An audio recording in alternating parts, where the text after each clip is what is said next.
So before we actually wrap up here, I want to talk about a couple of upcoming shows we have coming up. And as far as we have, our upcoming show here is going to be highlighting a couple of or a few leaders from the community that has to work with the homeless in our area.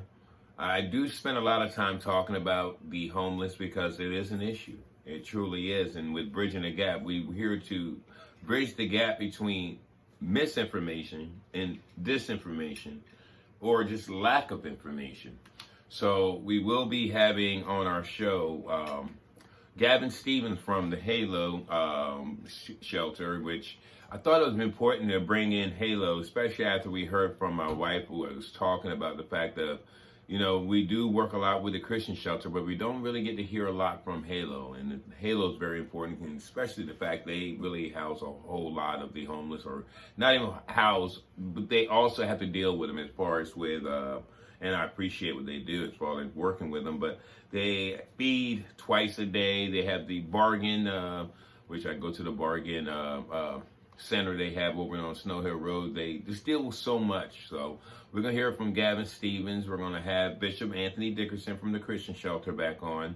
We're also going to have April Jackson, who deals with the homeless, and my wife's going to be there. So we have that coming up, and we're going to talk about some things. And, you know, we're not going to just talk about the homeless, but we're going to talk about what's going on with the homeless. We're going to talk about community. We're going to talk about communication. We're going to talk about a lot of great things on that show.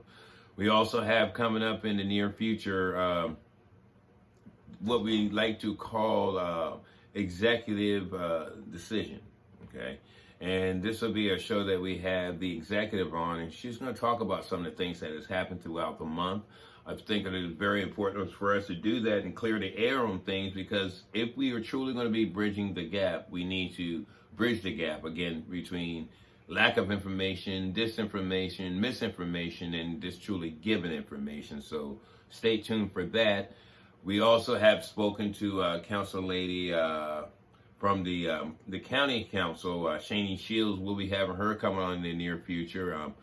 I also spoke to R.S. Mitchell, Mitchell's Martial Arts, and also Atlantic Tactical. And we're looking forward to doing a show with him along with the two Mitchell young men. So actually going to be three Mitchells on that show. There's some great things happening going forward with Bridging the Gap. And I just hope that you will stay tuned. We appreciate each and every one of you. Stay tuned for many great things that are happening. Just keep your head up. Love one another. We'll be talking to you soon.